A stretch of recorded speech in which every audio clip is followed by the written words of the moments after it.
So what's going on, everybody? Hi. How are you? I'm Derek. I'm Matt. I'm Kevin.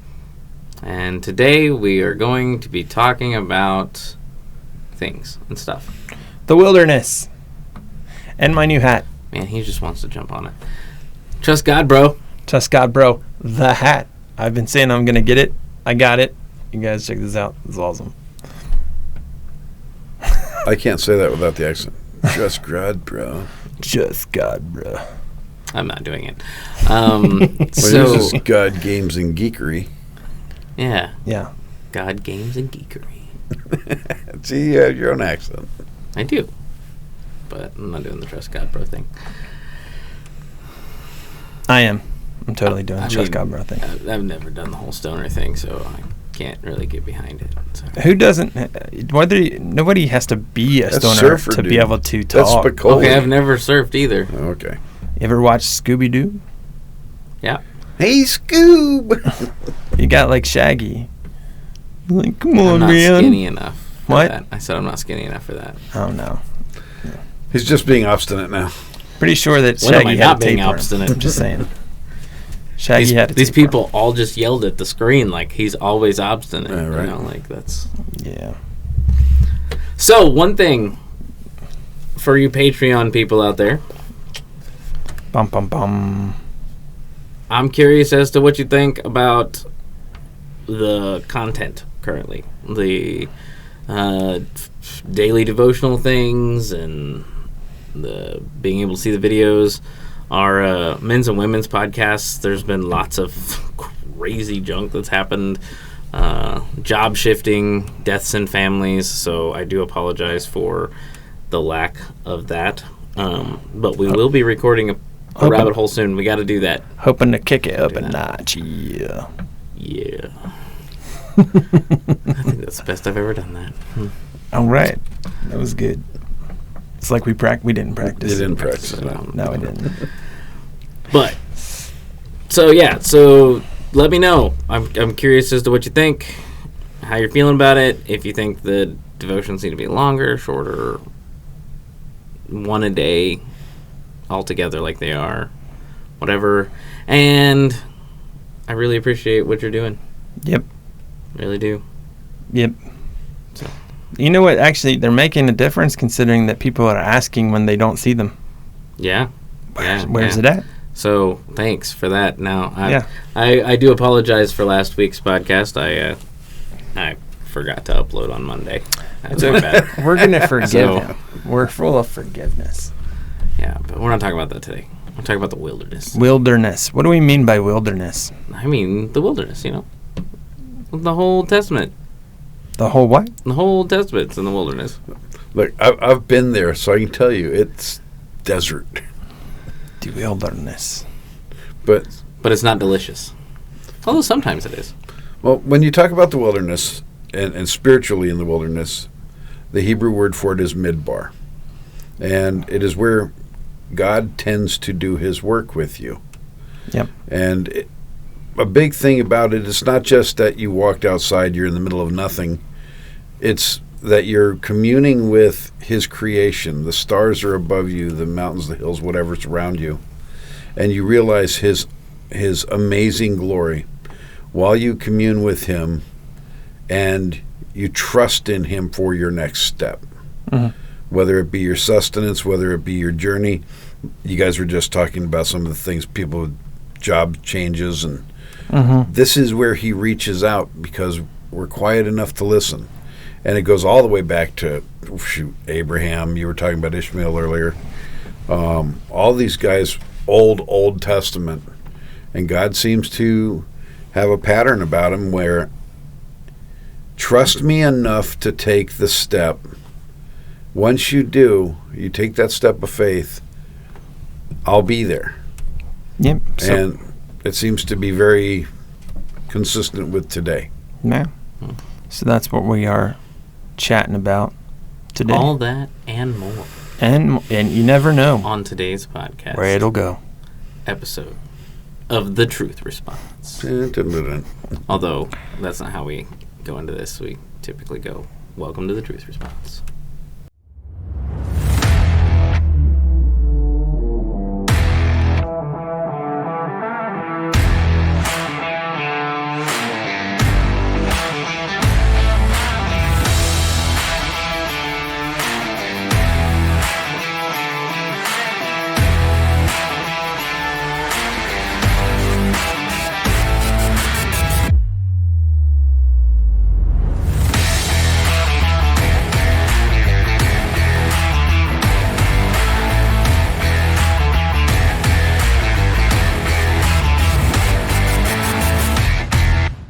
So, Matt, you want to pray for us today? Sure. Feel like I'd do it. No, it's okay. Can't remember. There's two of us on here most of the time. So. All right. That's fine. I'll pray. Father, thank you for today. Thank you for the opportunity to continue to come on here and speak our truth and speak into things through experiences and insights and whatever else that you give us to bring into them. We ask you to bless each other as we do this, but also bless everyone who listens to this, whether when it comes out or further down the line. Whoever would come across it, let it be a blessing to them in some way that maybe we would never think about, but it was only something that you would think about because you were over everything. And so we ask you to do that. Let your name be praised and your self be glorified over all of it. In Jesus' name, amen. Amen. So, wilderness. You said the Hebrew word is midbar. Yes. I love the fact that the root word is devar, and it means like speak to, and so like the fact that it's the place that God takes His people to speak to them and prepare them for the promise that He has for them is so awesome. I recently stepped into a wilderness of my own, which, I mean, some know, some don't. But I quit my job all because God laid it out pretty clearly, and started a laser engraving company beginning of the year, which I've absolutely loved. But I've got that hole in the back of my mind that's like, hey, you're not making money. What are you going to do? And I keep saying, yeah, but God's got this because He's the one that laid all this out in the first place. I could have never orchestrated the things that He put in place for this. So, what kind of wildernesses do we go through? Well, there's so many. I mean, sometimes it is because God's going to do something in our lives or require something new of us or move us into a new area. I've been in the wilderness myself many times. I didn't always call it that. I remember when I was in seminary, somebody I was there with named it that for me because I was in a place where I wasn't sure, even going into seminary, what that meant on the other side. I didn't, am I going to go preach now? Am I going to do this? Am I going to do that? And so when people asked me questions that even related to that, anything that was like, oh, what are you going to do after? I don't know. And that became a frustration for me and also of a concern. And so, as I started to struggle with that and started to have a frustration within myself of what is this, that person came to me and said, you're in the wilderness. God's just preparing you right now.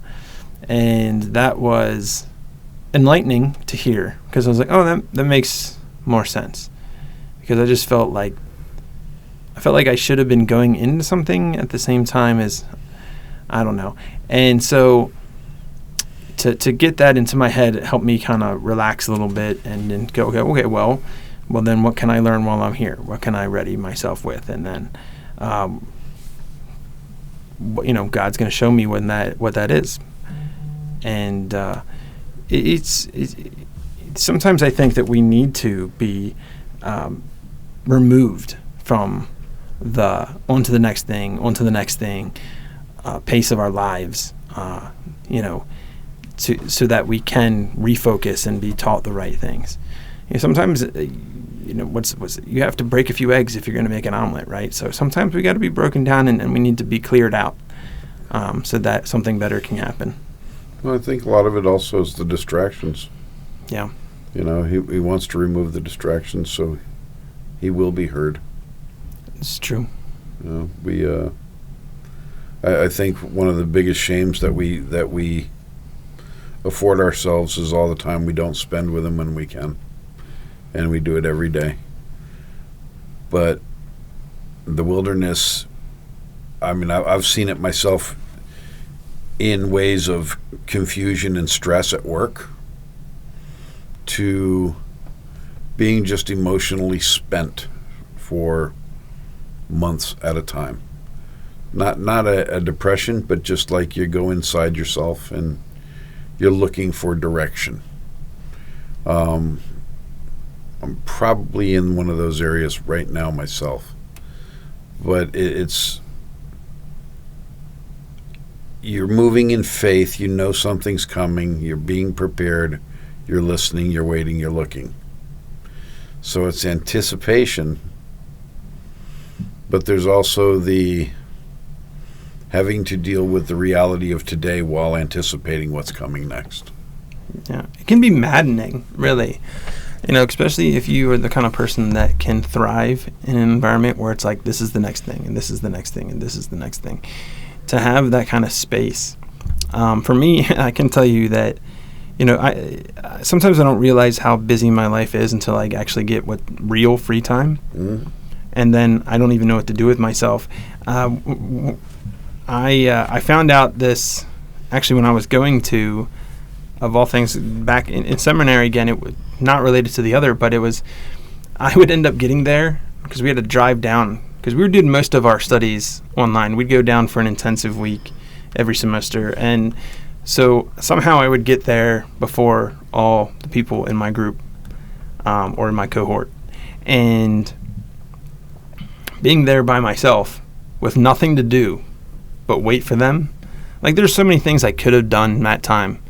I mean, it's simple things. It's like I could watch something on my phone, or I could have, I don't know, gone and I don't know. Like, when I have that much freedom, I go a little loony. I'm like, I don't know what to do. I'm usually trying to find space to do things, and now that I have all the space, it's too much freedom. It's too much power.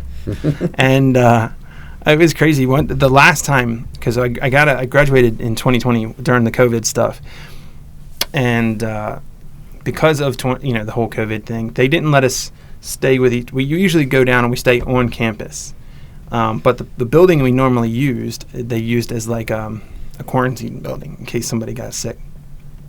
And so instead, they put us up in this hotel, which was nearby. And so I had not only, like, before I was at least sharing a room with somebody. Now I have my own room. Not only that, but because of everything, some of the people couldn't come, so I ended up spending a lot of time by myself. I don't like doing that. I don't know. I like at least somebody around that I can go, so what you want to do? Right. I'm not a by myself kind of guy either. Would you say there's a difference between wilderness and valleys? Yes. What would you say is the difference between a valley and a wilderness? Well, I mean, for me, valleys can take different shapes and forms. So, like, for instance, if you've ever gone to a Christian conference and you get, it's like a mountaintop experience. You're at the hills, everything's like in a good way, everything's good, and you're surrounded by Jesus, and it's like, oh man, this is amazing. And then you have to come back to real life. It can feel like a valley because it's like, man, now I have to try to put this into action, and I don't have support from 100 people every day. This is harder. Depression. Yeah. Valleys can feel like just a drop off of your faith, a momentary struggle or frustration or something, whatever it is, and they tend to be more on perception and individual scenario. It's not something that lasts as long. Usually, I mean, sometimes valleys are a little longer, but valley is in an area where there's still something to do a lot of times. I don't know. I think I disagree with that. Really? A little bit. Okay. And I in sentiment, yeah, I see where you're going. I look at a valley as more like an emotional response to something that occurred. It's your response to something you have, and if it's confining to me. It's not a big wide bowl valley. It's a tight valley. It's a crevice. So you're looking at it like that. It's confining. I could see that too. I can see both. And that's why you get that depressed feeling, because you feel out of control. I've had that too. So where you feel like you're between a rock and a hard place. Yeah. High hills, and everything's overwhelming. Yeah, where the wilderness is just, it almost feels like a sense of no direction. Correct. It's peace. You can go anywhere. The possibilities are endless. Yeah, and it's not necessarily brought on by a bad emotional feeling. You just find yourself directionless. You find yourself just out there. Right. What am I supposed to do? Where am I going with this? Mm-hmm. Why don't I have that next thing? And what's crazy is that I had to learn what it's like to find peace in the wilderness instead of just trying to constantly figure my way out. Well, I can intellectually do it all the time, except for when I'm in it. Yeah.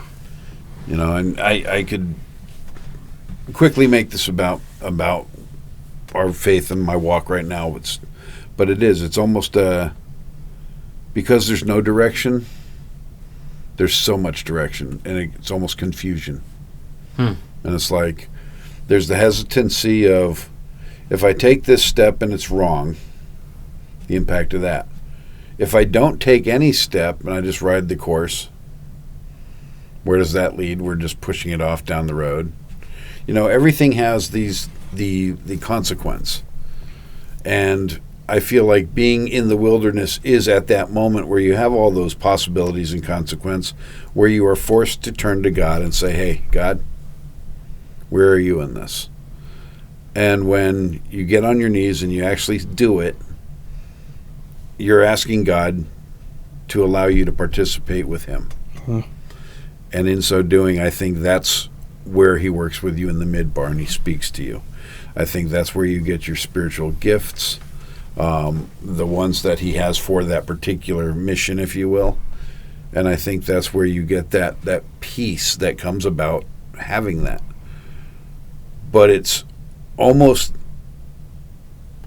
necessary to have the chaos and the crazy before it, because without it we don't turn to God, and we do it every time.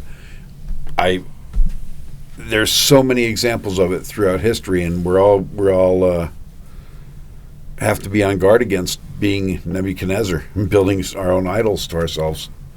It's like the wilderness is where he talks to us, but we have to know that it's time to go out there and walk out in the wilderness to get there. So I was watching a video today about the wilderness, and the guy was talking about how the example was Joseph, right? And the idea that he gave Joseph this promise, this vision, this purpose, right? That when he was young, and then immediately everything seemed to go out of whack, and it was 19 plus years before anything he saw that come to be. Well, the guy was talking about how if Joseph had been given that right away, he basically would have been, essentially the narcissist in that moment, right? If he would have been given it then. There was things about Joseph that needed to adjust and change and develop, and so hence the beginning of his wilderness, as he kept that vision that God had given him in his mind. It was driving him, but the patience of waiting and doing it step by step with God, just waiting for him to act through the wilderness. And like I said, that was 19 years. I can't imagine a 19-year wilderness, but he was just talking about the fact that by the time that he got to where that was fulfilled, he was a completely different person, capable of taking on the vision and promise that God gave, and that was through nothing of him except for his willingness to move forward with what God was putting in his life. So God tends to, just like Joseph, he tends to give people kind of like a dream or a vision of where they could be going, they should be going, or maybe what he's got planned for them. And he did that for me, and so I know that that's a true thing, because I had to live it to really fully grasp it. But I also know that doesn't mean he's going to tell you exactly when or how that's going to happen. It's like, all right, well, this is where we're going to go. Or maybe even this is one of the stops. This is where you're going to be. so you're going to trust me in this. And you're like, cool, yeah. So where do we go? What did I just say? You're going to trust me in this. We're going to, what should I do? Oh, we're going to get you there. And it's almost, like I said, it's almost maddening. Like, it's Abraham, man. Abraham, God told him, get up and go that way. Yeah. And so that's it. I mean, he didn't tell him why. He didn't tell him what was going to happen of it. It does prepare you. I mean, I remember getting a vision of preaching, and I thought, oh, I'm going to be a preacher. This is going to be interesting. And then, actually, honestly, when I first saw that, I was like a little afraid of it. Now I actually kind of like doing it. It's weird. But I was like, okay, so what's that going to look like? When's that going to happen? Silence. Well, then the next thing you know, I have somebody come up to me. Oh, there's this class with Milligan, now Milligan University, but you can take a preaching class with them. Yeah, okay, I'll take them. And it was a preaching teaching class. Oh, okay. That seems like that would right then. If that's what I feel like God's point, maybe I should do that. And so I did, and I learned a lot. And then you just, okay, well then what's next? And then just kind of keep your eyes open. Well, this could be it. And it's funny how things just kind of fall into place. Maybe not as quickly as we want it. We tend to rush God's plans because we like it on our time, not his time, but everything is on his time. And I think true peace, I think a large part of having a true peace in yourself is when you can better tune yourself to be on God's time and not your time. I still struggle with that all the time when I'm driving down the road. And there's days I'm better, but there's days where I don't know why I'm rushing. Like, not that I'm driving like fast or anything, but like if somebody slows me down, I start getting frustrated. My wife's like, why are you letting this frustrate you? I don't know, because it's slowing me down. Why does that matter right now? I don't know. You mean because isn't a good answer? Because that's usually what I say. I mean, that's how I feel. Because it's slowing me down. That's why. Because I want to be in front of them? Because I don't want to be going slower right now. I don't know. So another interesting thing about wilderness is that there's not sustenance in the wilderness, not really. So you have to give it up and rely on God for your sustenance, for your daily everything. I mean, that was a big point of, if you think about it, like, so when Israel gets brought out of Egypt and then they get to the promised land and they send their spies in, and then 10 out of 12 or whatever were like, yo, we can't do this. There's too many giants and everything else roaming our lands, or these lands. And then the other two were like, yo, God's got this, and ultimately they chose poorly. Israel wasn't ready for it. So God needed to take them to the wilderness for 40 years so that generation that was ready for it could forget the ways of Egypt, right? Could forget that desire for what was, and can long for what the promises of God are, and learn to be sustained by whatever it is that God has given them. I mean, if you think about the fact that they got tired of the manna, right?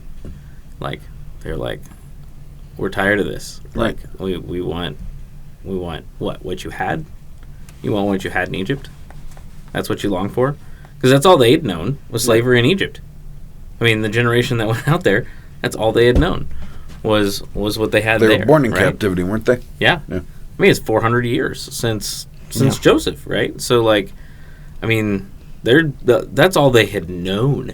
Like, stories and stories and stories of their family was Think about the faith it took for them to walk in the desert. Right? Yeah. So, but then, like, they're like, we want the Egypt stuff. We want food. We want... I mean, they said that a bunch, and then that generation passed, and the next generation who was raised on manna, the provision that God gave, was ready for the promised land. Sometimes in order to truly grasp what God has in front of you, you have to figure out how to really let go of that thing that's going behind you. And that can be a real challenge for a lot. I mean, I don't think anybody's really immune from it. It's always the part of you that wants to hold on to something that, especially if you found enjoyment or, satisfaction in it in any degree, then there's always that lingering, well, what if I, it's wrong to let go of this. Well, no, you got to trust God in it. It's funny because actually I was talking with one of my students Sunday night, and I said basically, I mean, when it comes down to the Bible is telling us that you need to rely on God. We used to call it frog, fully rely on God. And the thing is that realistically, that means for everything. Everything. Because we can't even rely on ourselves for salvation. The thing we need most in this world, more than we need food or air. And we have to rely on Him for that too. Everything. We rely on God for everything.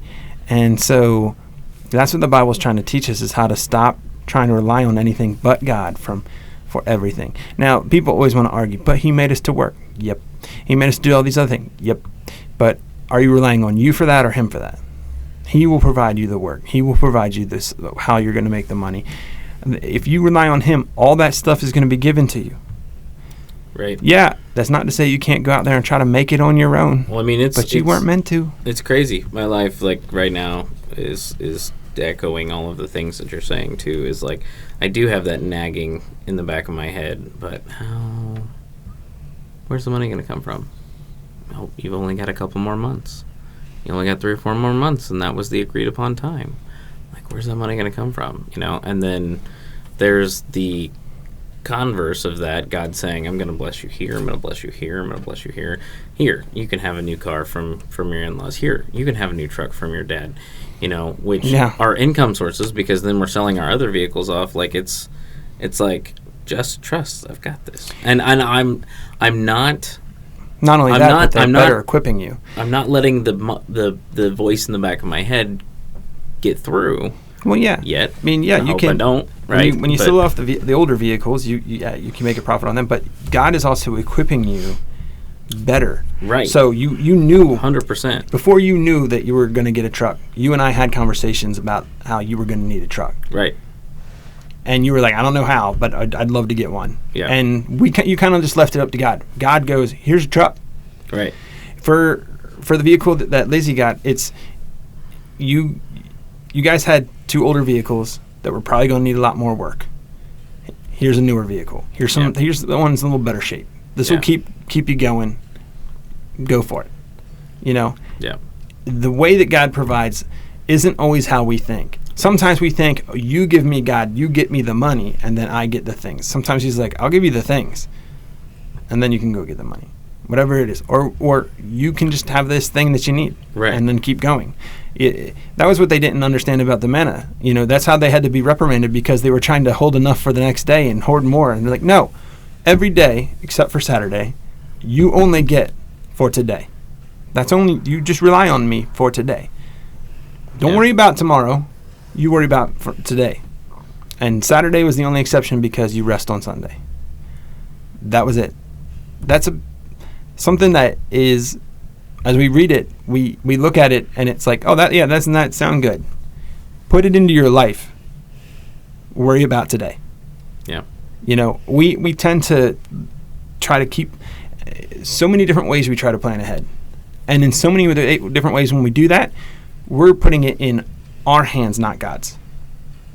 I'm guilty. My wife's been guilty.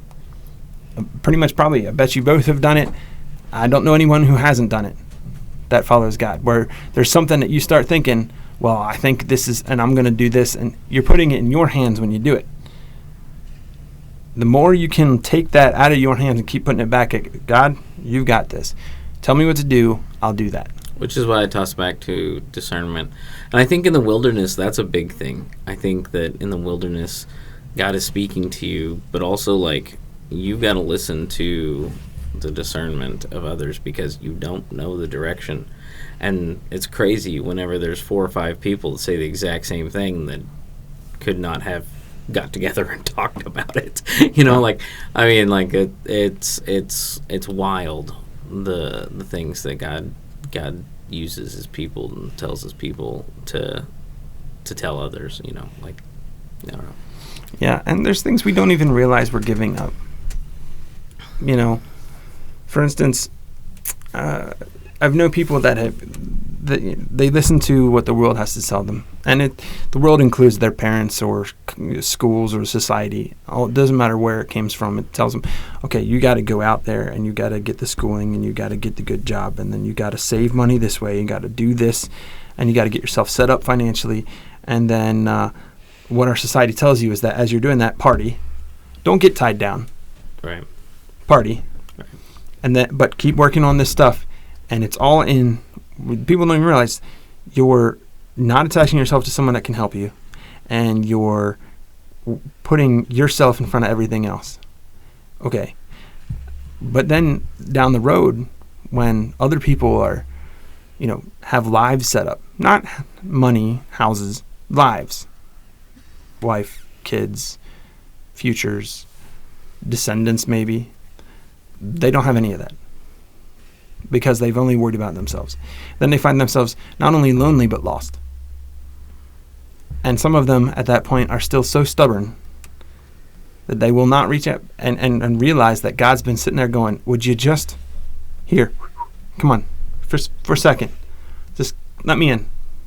Let me guide you a little bit. You might be happier.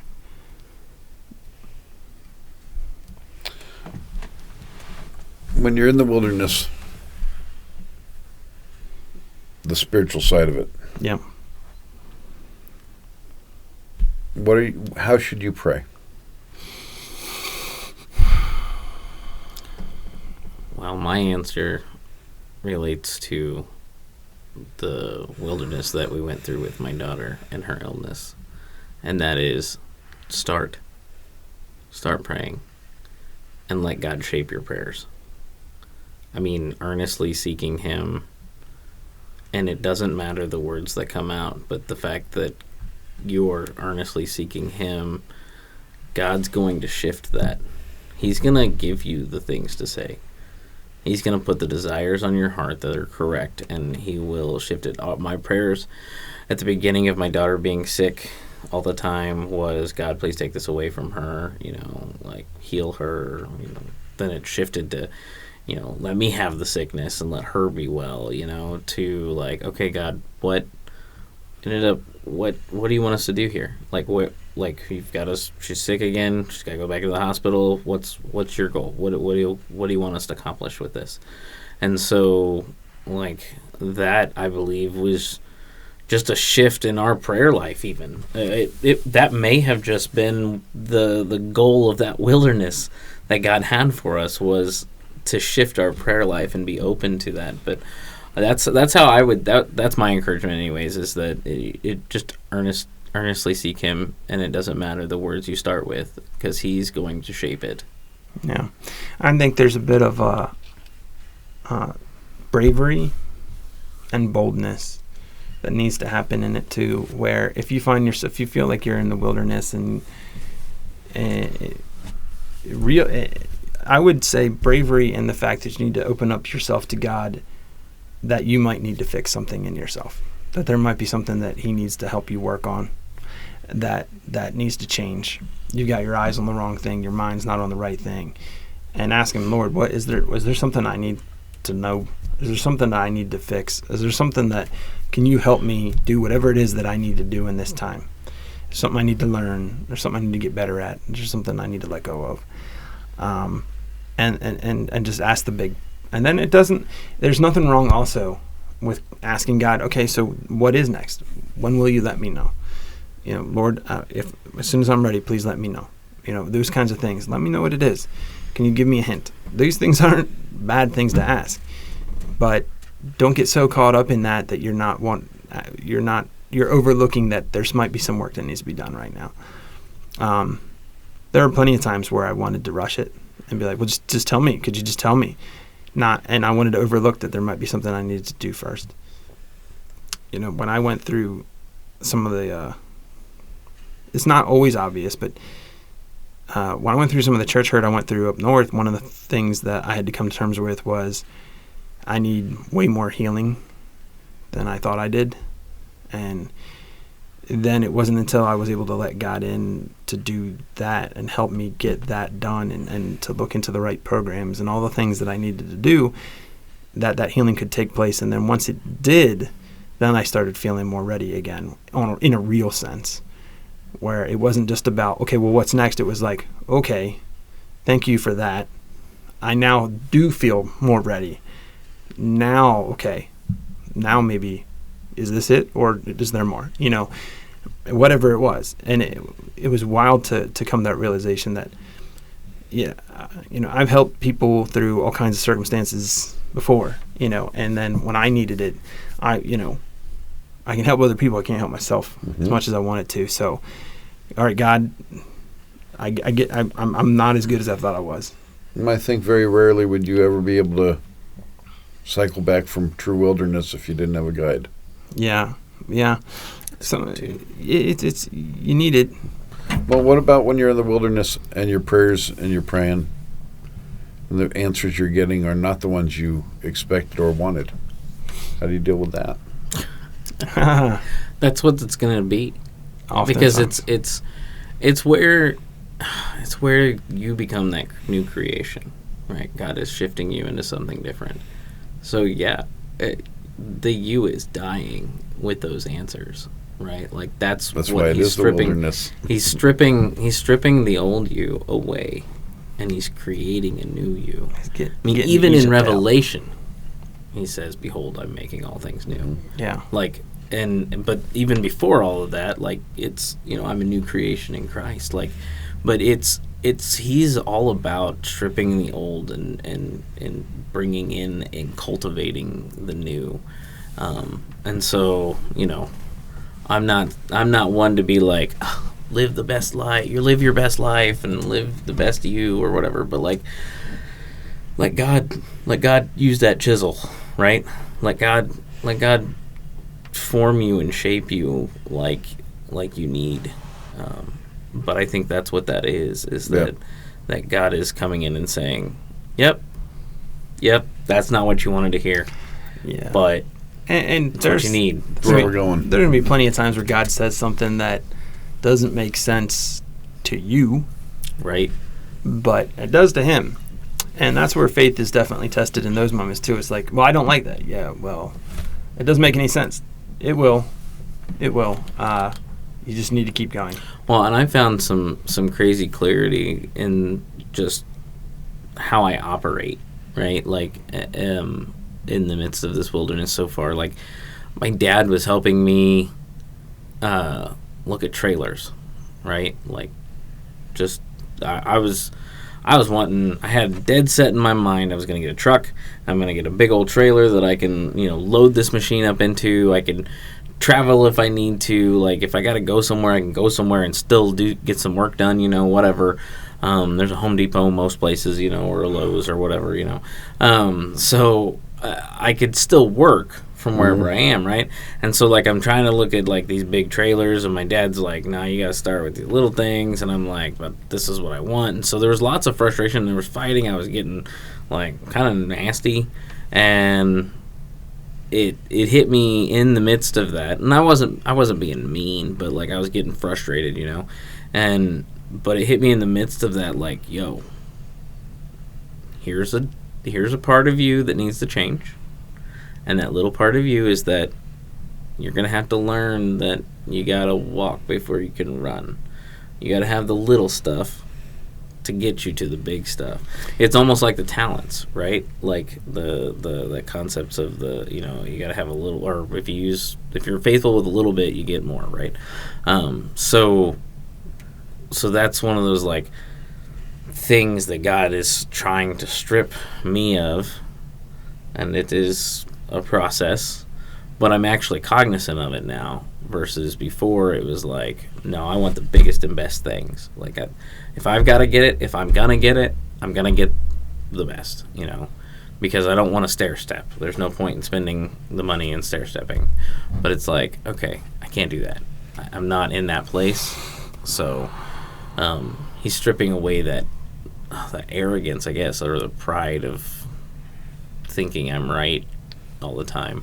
So, well, I mean, he does that a lot where you're like, this is what I think I want. He's like, I'm going to give you what you need. right. That's always in contention, That's what gets me about people who do preach what we would call the prosperity gospel. God wants to give you all the desires of your heart. He wants to give you what you need. That is definitely said. Well, but we sometimes think we want things, but we don't need them. God does want to give you the desires of your heart, but after He changes those desires, right? Like after He creates that new creation. If He puts the desire in there, He wants to give it to you, and it still might not look how you think it's going to look. And, sure.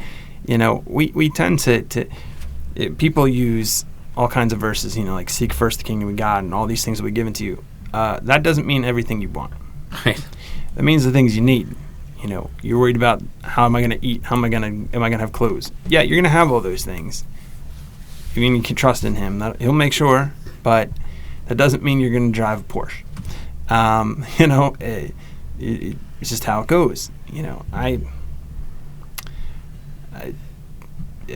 I wish my house was bigger, some people might say. Great. Well, that's not what you need in your life, and you're not going to realize why right now, but you will, and you're going to be grateful when you do. So sometimes we just need to be able to humble ourselves and go, this is what I've got. This is good. We don't find enough contentment with what God provides in our lives sometimes.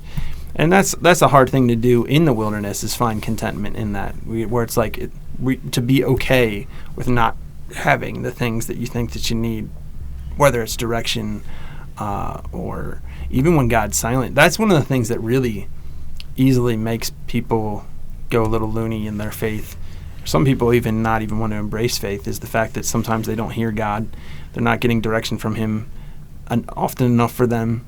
And it's like, well, sometimes, the teacher's quiet during the test, man. You need to He's there. I heard this thing, and I taught it to my students Sunday night, but I thought it was brilliant. This guy was standing in front of a group, and he says, all right, now, if I stop talking, does that mean I'm not still here? And they, of course, were like, oh, no. Okay, now close your eyes. You can't see me. Does that mean I'm not still here? And he says, that's the same way. You may not be able to see God. You might not be able to hear God, but it doesn't mean He's not still there. He's there. Sometimes He needs you to get some work done, too. And yeah, my wife has this thing. She says, it's like, because I'm like, we just got to trust God's going to take care of it. She's like, yeah, as long as you're doing your part. Like, meaning go. But that in itself is a confusing statement to most people. When you talk about trusting God, but go do the work. It goes back to, the old joke where the guy drowns because he didn't reach out for the fishing boat, the helicopter, the rescue. And that's where a lot of people get totally hung up. I don't think that there's a clear answer as to trusting God and answers don't come, or trusting God and answers do come. I think it's simply a matter of trust that your Lord loves you and He'll provide for you and your safety and your needs. It may have nothing to do with any of your desires or your acknowledgments. Now, I don't know that I might want to talk about the prosperity gospel at some point, because to me it's more like the indulgences than it is God wants you to be rich. But that said, I think our Father loves us very much and wants to give us the desires of our heart. But there's no amount of good things that I could do to deserve them or the salvation that I seek. Which I think is why it's important that we make mention that God's the one that's changing those desires in us too. Right, and that's a very astute statement, and I agree with that. He's obviously, if He's the one changing the desires in us and creating new desires within us, then we're not the ones that deserve it, but He's the one that's creating them anyway, so He's going to fulfill those things. I don't disagree. I just, on the point of prosperity gospel, I'm interested to really know the definition of that, because I don't know that I've ever heard it. I know there's a lot of people out there go, oh, no, Joel Osteen or whatever, and that's fine. I'm not here to to debate on his behalf or anybody else's, but I look at it and go, it's not usually the idea that they have money, but that if you send me money, you will be blessed in that. That's that concept. I would call that a salesman and not a preacher, but I think most people would agree with that. I don't think anybody disagrees there. So, but the reality is, when it's a funny thing, it's a televangelist sounds a lot like telemarketer, but yeah. Anyway, except they usually don't come around dinner time. No, but unless you're paying, you're right. But I'll tell you, in the wilderness, though, it's almost being lost and being content in that loss. Because, as you say, your questions, your desires are going to be different. Yeah, but you usually shed one and then move toward the other. Yeah, well, you're not going to start with contentment either. No, I've never known contentment. Maybe really. Peace, but not contentment necessarily. Like, you're going to start where everything's uncomfortable. Mm-hmm. Like, and it may not even start necessarily that way. Because if you look at, Israel was ready to get out from under the oppression of Egypt. But they didn't want anything to do with the actual once they got to the desert, right? Like, they didn't want anything to do with the wilderness. Right. And so, it may be you being brought out of something and into something that you're like, oh, I don't know that I want this. Right. You know? So that contentment piece, you probably aren't going to start there. Right. But that's where Paul gets to be at the point where he's like, I'm content in all things, regardless of where I'm at, how I'm doing, whatever. I've learned to be content in all things that God has got me in. And that comes from wilderness, right? That comes from the development of your stripping of you and being built up that new creation. Agreed. Yeah, man. Just don't be afraid. All who wander are not lost. All who wander are not lost. Yep. I mean, it's trying to find peace within yourself that God's still working. Even when you watch the news, God's still working. There's terrible things that happen every day. Politicians are doing crazy things all the time, whether you like them or not. And God's still working. Somebody's tragedy suddenly becomes something good. You know why? Because God was still working. Yeah. And he's the only one that can make sense of it all. Well, and as much as it's just a song lyric, it has a lot of truth to it. But if I'm not dead, God's not done. So regardless of what I think he's doing or not doing, I've got to hold on to that there isn't a point in time for me. But if I'm not there yet, he's not done with me. And so, that should give me a hope for a future that whatever he's got in store is going to be awesome. Not always, fun, but awesome. Right? So, I don't know, man. Yeah. It's just one of those things where you have to lend yourself out. It's about getting more out of yourself and more into him. Getting into you because you got to me in a way words can't describe. Yeah. Sometimes you gotta get uncomfortable. And actually, sometimes that would be the mark that you would know that things are from God, is when they get uncomfortable sometimes. And when it seems like something you don't want to do, you feel pulled towards it. Oh, that's probably God. But I'm definitely with a clear conscience too. I'm going to make sure he confirms it with just about everybody that I can. Oh yeah. Well, no. God's been doing this thing. Yep. Yeah. Yep. We see it. We got to run with that. Oh yeah. Man. Well, it's.